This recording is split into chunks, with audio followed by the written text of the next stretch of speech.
मैं शहर से बाहर एक लोकल पिज़्ज़ा रेस्टोरेंट में रात की शिफ्ट में काम कर रहा था।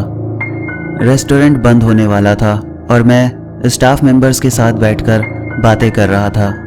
बंद होने का वक्त हो ही चला था, लेकिन उसी वक्त हमें एक ऑर्डर मिला और उस ऑर्डर को पूरा करना कोई नहीं चाहता था। मेरा बॉस वो हमेशा चाहता था कि ज़्यादा से ज़्यादा ऑर्डर पूरे किए जाएं, इसीलिए उस ऑर्डर को पूरा करने के लिए मुझे चुना गया, क्योंकि वो एड्रेस मेरे घर के रास्ते पर ही था।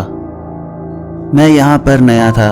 वैसे तो मैं किसी भी डिलीवरी के लिए मना नहीं करता था, लेकिन इस पर्टिकुलर डिलीवरी के लिए मुझे थोड़ी टेंशन हो रही थी, क्योंकि रात बहुत हो चुकी थी और मेरा भी मन नहीं था कि मैं वहाँ जाऊँ। मेरे साथ में काम करने वाले लोगों ने, जिन्होंने कभी भी उस एरिया में डिलीवरी की थी, वो कह रहे थे कि वहाँ पर जाना ठीक नहीं रहता। वो जगह बहुत ही सुनसान और डरावनी है। मुझे लगा कि ये लोग बस मुझे डराने के लिए ये सब कुछ कह रहे हैं, इसलिए मैंने उनकी बातों को नज़रअंदाज कर दिया और चुपचाप डिलीवरी के लिए निकल गया। मैं जीपीएस को फॉलो करता हुआ आगे बढ़ता जा रहा था। मुझे डर था कि मैं खो ना जाऊं, इसलिए मैं जीपीएस के हिसाब से ही चलता जा रहा था। अजीब बात थी कि जब मैं उस एड्रेस पर पहुंचा तो मुझे दूर दूर तक कोई भी दिखाई नहीं दे रहा था। बिल्कुल सन्नाटा सा छाया हुआ था।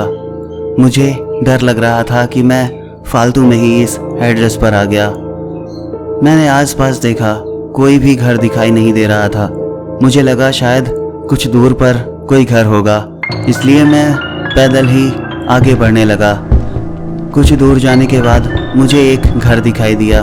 वो बिल्कुल सुनसान जगह पर था। मैंने सोचा कि कोई यहाँ पर घर कैसे बना सकता है, ये तो बिल्कुल सुनसान जगह है। मुझे लगा कि शायद यहीं पर डिलीवरी करनी है, इसलिए मैं उस घर के पास गया और मैंने दरवाज़ा नॉक किया। मुझे अंदर से आवाज़ आई, कौन है वहाँ? मैंने कहा कि सर, ये आपका पिज़्ज़ा है। ठीक है, उसे दरवाजे पर रख दो। मुझे ये बात थोड़ी अजीब लगी, पर मैंने सोचा कि मुझे इन सब से क्या लेना देना। मैंने पिज़्ज़ा को दरवाजे पर रख दिया और अपनी गाड़ी की तरफ चला गया। जब मैं गाड़ी के पास पहुंचा तो मैं ये सोच रहा था कि क्यों किसी नॉर्मल इंसान की तरह उसने पिज़्ज़ा को बाहर आकर नहीं लिया। उसने मुझसे दरवाजे पर रखने के लिए कहा।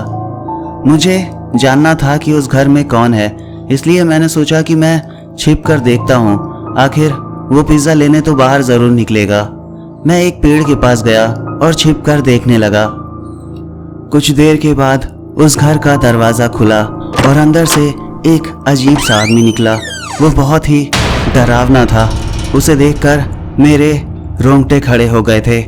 उसका चेहरा बिल्कुल सफ़ेद रंग का था और उसकी आंखें वो लाल रंग की थी और वो चमक रही थी।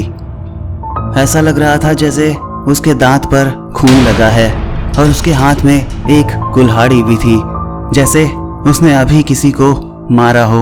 ये सब कुछ देखकर मैं बहुत ज़्यादा घबरा गया था। अचानक वो आदमी मेरी तरफ देखने लगा। साफ पता चल रहा था कि उसने मुझे देख लिया है।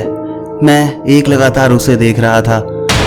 अचानक मेरी गाड़ी के पास से मुझे ज़ोर की आवाज़ सुनाई दी। जैसे ही मैंने गाड़ी की तरफ पलट कर देखा, वहाँ कोई नहीं था। फिर मैं वापस उस घर की तरफ पलटा और अजीब बात थी कि वो आदमी वहाँ से गायब हो चुका था। मैं बहुत ज़्यादा डर गया था। मैं भागकर अपनी गाड़ी के पास गया। मैंने फ़ौरन गाड़ी को स्टार्ट किया और वहाँ से तेज़ी से निकल गया। सुनसान रोड पर पहुँचने के बाद मुझे थोड़ा सुकून मिला कि शायद अब मैं बच गया हूँ और अब मैं सुकून से घर पहुँच जाऊँगा और वहाँ जाकर आराम करूँगा। हाय एवरीवन, उम्मीद है कि कहानी पसंद आई होगी। अगर चैनल पर पहली बार आए हो तो प्लीज़ सब्सक्राइब करके नोटिफिकेशन बेल को दबा लेना और सभी मिलकर के प्लीज़ वीडियो को लाइक कर देना, शेयर करना और मुझे कमेंट करके बताना कि तुम्हें ये कहानी कैसी लगी। इसके अलावा अगर आपके मन में कोई सवाल है, कोई सुझाव है, तो प्लीज़ मुझे इंस्टाग्राम पर फॉलो कीजिए। मैं कोशिश करूँगा आपके सवालों के जवाब देने की। तो अब मुलाकात होगी अगली कहानी में। तब तक के लिए बाय।